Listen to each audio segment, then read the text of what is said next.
Hello student, कैसे हैं आप सब। उम्मीद करता हूं आप सब अच्छे होंगे, मस्त होंगे, बेहतर होंगे, आपकी पढ़ाई बेहतर चल रही होगी बच्चों। और इसके पहले हमने आपको एक लेक्चर दिया था प्रोटीन का और पूरा खात्मा कर दिया था प्रोटीन की। इतना ही पढ़ना है, प्रोटीन से जितना भी क्वेश्चन आएगा उससे आपको क्लियर हो जाएगा।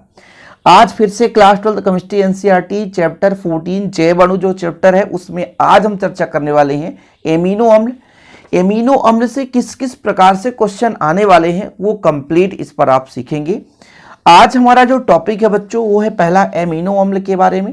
क्या क्या हम पढ़ने वाले हैं आज के इस लेक्चर में, तो एमिनो अम्ल बच्चों, क्या एमिनो अम्ल पढ़ोगे आप लोग, इसके प्रकार आप पढ़ोगे, ठीक है। इसके साथ साथ इसका ज्यूटर आयन कैसे होता है, ज्यूटर आयन ये उभयधर्मी गुण किस प्रकार से दर्शाता है। साथ में बच्चों हमारे शरीर में कितने प्रकार के एमिनो अम्ल पाए जाते हैं। इसके बाद एमिनो अम्ल और प्रोटीन में अंतर, एमिनो अम्ल और बच्चों प्रोटीन में अंतर, क्या प्रोटीन में अंतर, इतना चीज आज के इस लेक्चर में आप सीखने वाले हो। देखो पहले भी मैंने आपको बताया था कि जो बायोलॉजी सेक्शन होता है तो कुछ चीजें समझानी होती है और कुछ चीजें बच्चों आपको माइंडसेट करना होता है।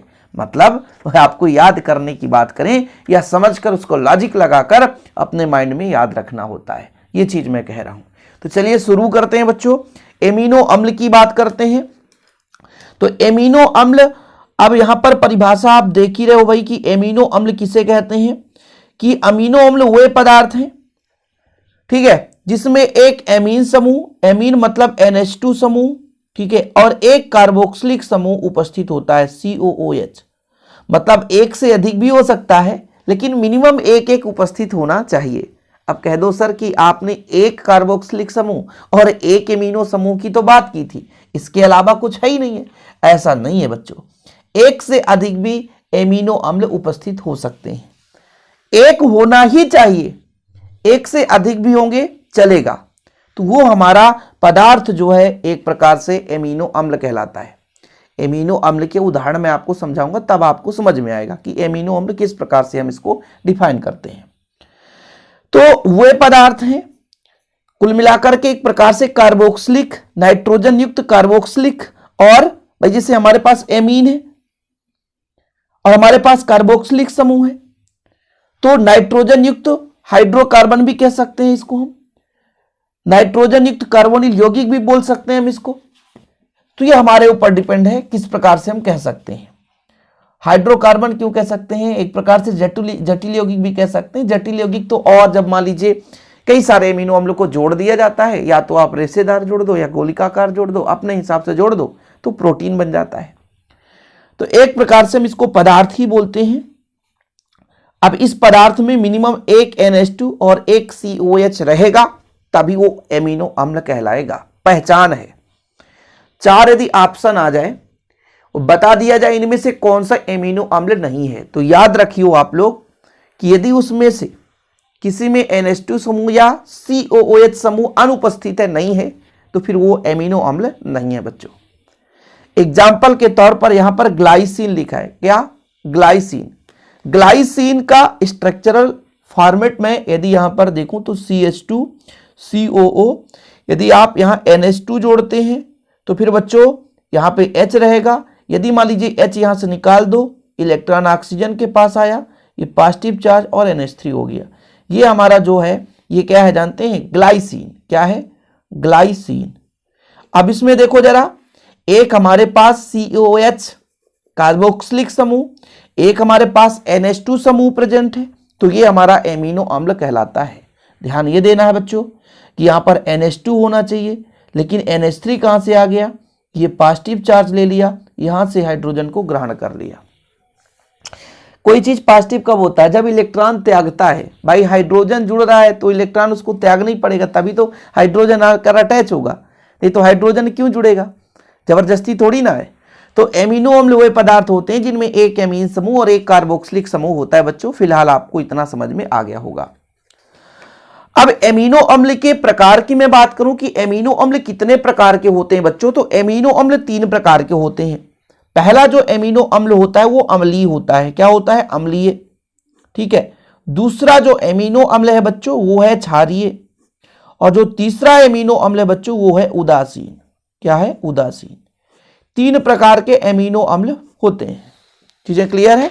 एक तो आपका अम्लीय, दूसरा क्षारीय और तीसरा उदासीन।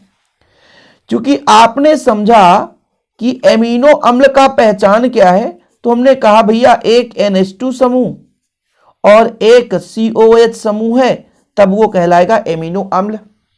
एक NH2 समूह और एक COH समूह है तो वो कहलाएगा एमिनो अम्ल। क्या कहलाएगा बच्चों? एमिनो अम्ल।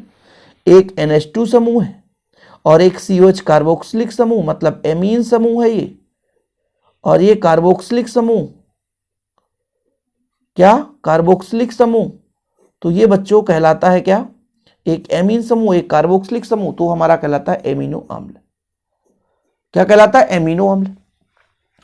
अब यदि बच्चों जिसमें ये अधिक है मतलब NH2 से अधिक है, मान के चलता हूं 2 COH है, तो वो कार्बोक्सिलिक अम्ल होता है तो अम्लीयता का गुण ज्यादा हो जाएगा, तो वो अम्लीय एमिनो अम्ल कहलाएगा। जिसमें NH2 समूह अधिक है वो क्षारीय कहलाएगा, और जिसमें COOH व NH2 बराबर है बच्चों, तो वो कहलाएगा उदासीन एमिनो अम्ल। चीजें समझने की कोशिश करो, बस 1 मिनट में आपको क्लियर हो जाएगा बच्चों कि ऐसा एमिनो अम्ल जिसमें COH अधिक मात्रा में हो, मतलब एक से अधिक हो, जैसे मैं कह दिया 2 COH है और एक NH2 है तो वो अम्लीय कहलाया। लेकिन यदि जिसमें 2 NH2 और एक COOH तो फिर वो क्षारीय कहलाया। कुल मिलाकर के यदि COOH जिसमें अधिक है वो अम्लीय एमिनो अम्ल, जिसमें NH2 अधिक है तो वो क्षारीय एमिनो अम्ल, और जिनमें दोनों बराबर हैं बच्चों तो वो फिर अब आपका कहलाएगा उदासीन एमिनो अम्ल। क्या कहलाएगा? उदासीन एमिनो अम्ल। चीजें क्लियर? तो आगे चलो देख लो बच्चों कि जिन एमिनो अम्लों में 2 COOH समूह तथा एक NH2 समूह होते हैं उन्हें अम्लीय एमिनो अम्ल कहते हैं। मतलब COOH समूह अधिक है और NH2 समूह कम है। जिन एमिनो अम्ल में 2 COOH समूह है और एक NH2 समूह है उन्हें हम अम्लीय एमिनो अम्ल कहते हैं, मतलब COH समूह की संख्या अधिक है बच्चों। एग्जाम्पल के तौर पर यहां पर आप देख लो, एस्पार्टिक अम्ल है, इसमें COO निगेटिव है, मतलब एक H यहां चला गया है, लेकिन COOH यहां पर देखो COOH, यदि इस H को यहां पर ट्रांसफर कर दें तो H यहां पर है, यहां पे आपका COOH यहां पे CH है, CH2 है, तो एस्पार्टिक अम्ल है, इसमें 2 COOH ग्रुप हैं, कार्बोक्सिलिक समूह 2 उपस्थित हैं, मतलब अम्लीयता की भावना इसमें ज्यादा है। भाई साहब यदि एक लड़की 2 लड़के हो गए तो भाई लड़कों की संख्या ज्यादा है तो लड़कों का प्रभाव होगा। ऐसे यहां पर अम्लीयता का लक्षण ज्यादा होगा क्योंकि अम्लीय जो व्यवहार दर्शाने वाला ग्रुप है वो अधिक है। ऐसे आप देख सकते हो आप लोग ग्लूटेमिक अम्ल COOH है, ठीक है, यहां पर CH2 2, यहां पे सिंगल CH2 है, यहां पे 2 CH2 है, CH H यहां पर आ गया तो यहां पे पॉजिटिव यहां पे नेगेटिव हो गया। तो अम्लीय एमिनो अम्ल जिनमें एमिनो अम्ल में 2 COH समूह होता है बच्चों और एक NH2 समूह होता है उन्हें अम्लीय एमिनो अम्ल कहते हैं।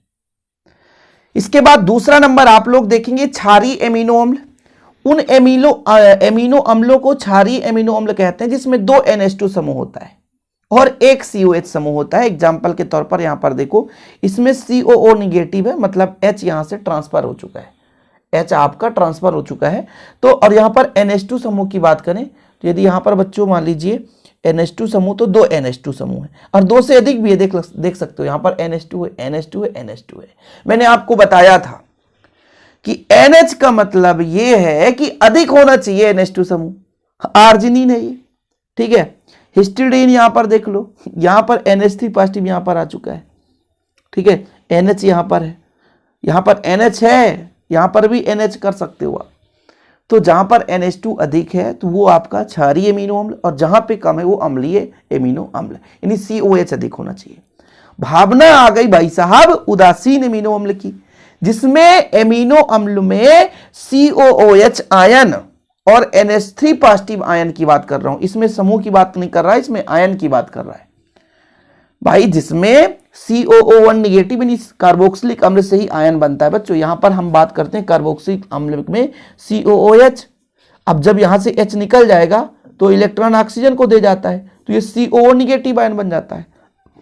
और NH3 हाइड्रोजन एक्स्ट्रा लिया इसलिए पॉजिटिव चार्ज आ गया। भाई इलेक्ट्रॉन किसी को नाइट्रोजन दे देता है, जब खाली होगा आयुग्मित होगा तभी तो वहां पे बंध बनेगा, तो NH3 पॉजिटिव हो गया। तो जिनमें एमिनो अम्ल बराबर मात्रा में होंगे बच्चों, है ना, मतलब एक यदि COH1 निगेटिव तो एक NH3 पॉजिटिव। ये देख लो ग्लाइसिन है बराबर है, एलानीन है बराबर है, और जब बराबर है तो ये उदासीन, एक दूसरे के बराबर उदासीन के, जिससे प्लस और माइनस जब बराबर है तो उदासीन कहलाता है। प्लस अधिक तो पॉजिटिव दर्शाएगा, माइनस अधिक तो निगेटिव अधिक दर्शाएगा, ऐसा होता है बच्चों। अब आपको एक एमिनो अम्ल से क्वेश्चन तैयार कर लेना चाहिए कि भाई एमिनो अम्ल की उभयधर्मी प्रकृति को समझाइए। क्वेश्चन कैसे बनता है, एमिनो अम्ल की उभयधर्मी प्रकृति को समझाइए। किस प्रकार से उभयधर्मी? उभयधर्मी यदि भाई पॉजिटिव चार्ज है तो पॉजिटिव चार्ज भी, निगेटिव चार्ज तो निगेटिव चार्ज भी, अम्लीय समूह तो अम्लीय समूह, क्षारीय समूह तो क्षारीय समूह भी दर्शा दे। देखो जरा, द्विध्रुवीय ज्यूटर आयन संरचना के कारण एमिनो अम्ल उभयधर्मी स्वभाव के होते हैं। एमिनो अम्लों का अम्लीय स्वभाव NH3 पॉजिटिव समूह के कारण तथा क्षारीय गुण COH समूह के कारण होता है। जैसा कि अम्लीय गुण NH3 यहां पर देख सकते हैं पॉजिटिव के कारण, और यदि मैं क्षारीय गुण की बात करूं बच्चों CO निगेटिव के कारण। अब थोड़ा सा ध्यान दीजिएगा, देखो ये कहोगे आप ज्यूटर आयन क्या है सर, ज्यूटर आयन कहां से आ गया, तो सबसे पहले हम ज्यूटर आयन देख लेते हैं, ठीक है, क्योंकि क्वेश्चन दोनों बनने वाला है ना आपके सिलेबस से। देखो ज्यूटर आयन किसे कहते हैं, देखो जरा, एमिनो अम्ल के दोनों अम्लीय, यहां पर दोनों, एक तो दोनों का मतलब अम्लीय और क्षारीय दोनों, ठीक है, ऐसा नहीं कि दोनों अम्लीय। देखो अमीनो अम्ल के दोनों, यहां पर आप कॉमा लगा सकते हो, अम्लीय और क्षारीय। अम्लीय किसके कारण होता है, COOH निगेटिव या COO निगेटिव या COOH, एवं क्षारीय NH2 समूह उसी अणु में होते हैं। मतलब जो भी एमिनो अम्ल होगा बच्चों उसमें हमारा अम्लीय भी होगा और क्षारीय भी होगा। जलीय विलयन में COOH समूह में से एक प्रोटॉन निकलने पर COO निगेटिव आयन बनता है, जबकि NH2 समूह प्रोटॉन ग्रहण कर NH3 पॉजिटिव आयन बनाता है। अतः यह pH बराबर 7 पर द्विध्रुवीय आयन होता है, जिसे ज्यूटर आयन कहते हैं। ज्यूटर आयन कहते हैं, बहुत सिंपल है, ये हमारा समीकरण एक प्रकार से, इसको आप देख सकते हो। लेकिन देखो जरा, हम आपको समझा रहे हैं, ये कह क्या रहा है, ये आपकी भावनाओं के साथ खेल रहा है क्या? नहीं, इसको थोड़ा समझने की कोशिश करेंगे। बहुत सिंपल है बच्चों, इसमें यह कहा गया कि हमारे पास जैसे मान लीजिए कोई भी कार्बोक्सिलिक ग्रुप जुड़ा है, जैसे CHCOOH है ना, और इसमें NH2 है। अब ये होता क्या है बच्चों, ये होता क्या है कि भाई जब इसको हम जल में मिलाते हैं, तो जल में मिलाते हैं तो ये हाइड्रोजन से इलेक्ट्रॉन ग्रहण कर लेता है।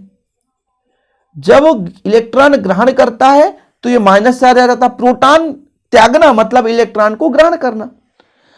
अब यहां पे जो नाइट्रोजन है वो H को लेता है, तो H को कब ले सकता है, जब वो कहीं अपना इलेक्ट्रॉन त्याग देगा, तो NH3 हो गया।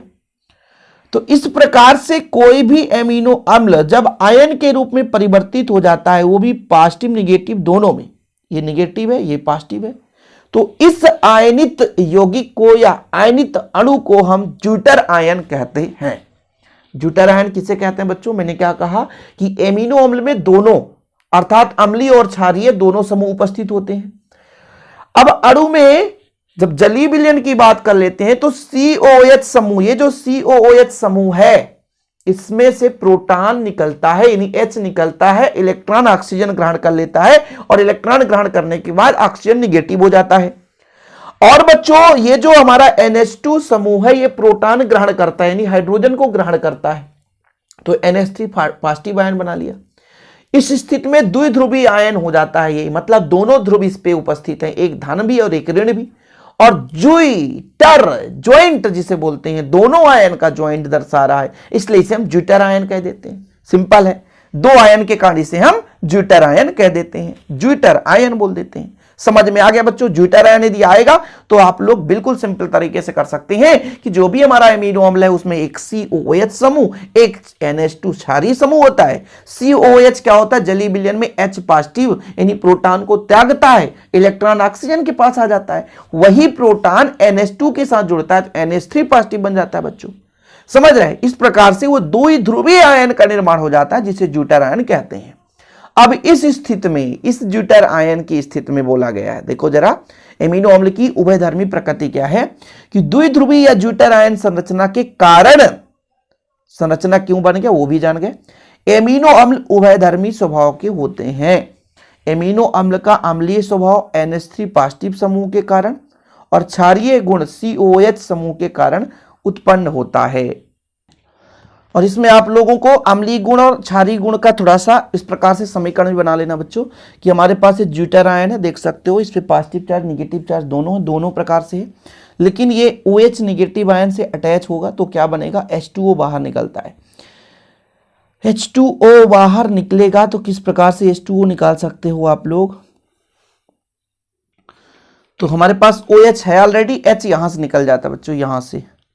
अब देखो इस पे आयन समाप्त हो गया, केवल COH यानी कार्बोक्सिलिक अम्ल पर आयन है, इसलिए अम्लीय गुण दर्शाता है। अब यहां पर यदि बात कर लेते हैं कि जब इसका आयन समाप्त हो जाए, इस पे OH यदि जुड़ जाए, समझ रहे हो, तो यदि यहां पर हम देखेंगे तो इस पर इलेक्ट्रॉन जुड़ेगा, H जुड़ जाएगा। क्या? H जुड़ जाएगा। तो जब H जुड़ जाएगा तो हमारा ये इस पर आयन है इसलिए क्षारीय गुण, NH2 पर आयन है इसलिए क्षारीय गुण, इसमें COO नेगेटिव पर आयन है इसलिए अम्लीय गुण दर्शाता है। ठीक है, चीजें क्लियर है? इस पर आप O को काट दो क्योंकि ऑक्सीजन की अधिकता है और ये ऑक्सीजन के कारण भाई बैलेंस सही नहीं हो रहा है। तो एक काम करो, ये थोड़ा सा गलत यहाँ पे समीकरण है, इसको आप सुधार लो। ये H पॉजिटिव आएगा तब तो H जुड़ेगा, अन्यथा भाई साहब ये गड़बड़ हो जाएगा। देखो ये हमारा जादुई पेन है ना, गोल करने का। अरे भाई व्हाइटनर है, इससे हम क्या कर देते हैं? गायब कर देते हैं। तो ये H पॉजिटिव है, ऐसे ही तो है, थोड़ी बहुत गलती हो जाती है, त्रुटियां हो जाती है तो बाद में दिक्कत हो जाती है बच्चों। तो ये एमिनो अम्ल की उभयधर्मी प्रकृति भी आप समझ गए, ज्यूटर आयन भी आप समझ गए, लेकिन अभी कुछ और तथ्यात्मक चीज बाकी है। तो एमिनो अम्ल से थोड़ा तथ्यात्मक क्या है कि भाई साहब हमारे शरीर में एमिनो अम्ल की आवश्यकता होती है। जो 10 एमिनो अम्ल हमारा शरीर खुद क्रिएट करता है, मतलब बनाता है, और जो 10 एमिनो अम्ल होते हैं वो भोज्य पदार्थ से प्राप्त किया जाता है। तो ये तथ्यात्मक चीज है। अब देखो इसी को हम बोलते हैं आवश्यक एमिनो अम्ल। जो हम बाहर से प्राप्त करते हैं, जो हमारे शरीर में नहीं बनता, उससे हम आवश्यक एमिनो अम्ल बोलेंगे, लेकिन जो हमारे शरीर में बन जाता है उसे अनावश्यक एमिनो अम्ल बोलेंगे। जैसे कुछ एग्जाम्पल हैं, वैलिन, आर्जिनिन, ल्यूसीन। तो ये हमारे आवश्यक एमिनो अम्ल हैं जो हमारे शरीर के अंदर नहीं बनते, लेकिन वहीं पे जो हमारे शरीर के अंदर ही क्रिएट हो जाता, बन जाता है, ग्लूसीन, एलानिल। क्या है भाई? ये ग्लूसीन है, ये ल्यूसीन है, ठीक है ना, ये ल्यूसीन है, ये ग्लूसीन है, एलानिन, स्पार्टिक अम्ल, ये हमारे शरीर में ही बन जाते हैं, इसलिए इन्हें अनावश्यक एमिनो अम्ल कहते हैं। सबसे फैक्ट वाला क्वेश्चन भाई साहब ये एग्जाम में पूछा जाता है, एमिनो अम्ल और प्रोटीन में अंतर। तो एमिनो अम्ल मैंने बता ही दिया भाई साहब, एक सरल यौगिक जिनमें एमिनो अम्ल, एमिनो समूह और कार्बोक्सिलिक अम्ल दोनों समूह होता है ना। एमिनो तथा ये कार्बोक्सिलिक अम्ल होना चाहिए, यहाँ पे अम्ल नहीं रहेगा, ठीक है। तो एमीन समूह और कार्बोक्सिलिक अम्ल समूह दोनों उपस्थित होता है बच्चों, उसे हम कहते हैं एमिनो अम्ल।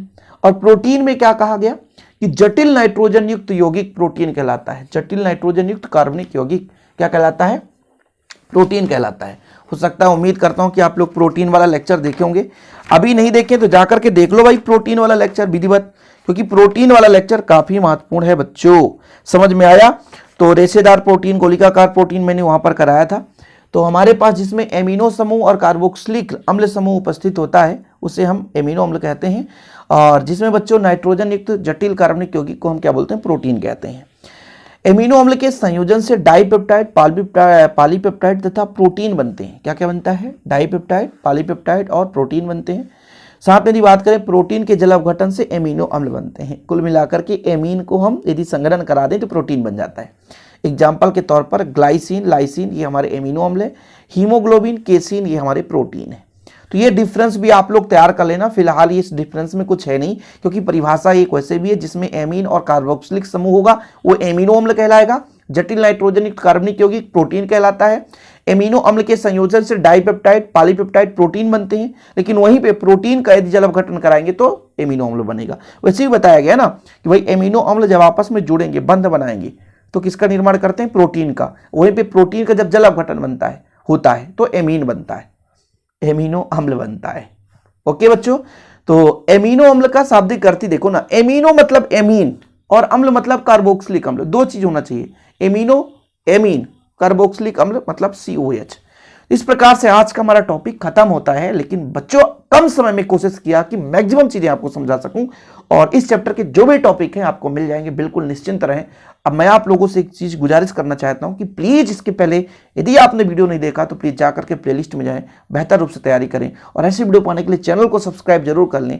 मिलते हैं अगली वीडियो के साथ। जय हिंद, वंदे मातरम।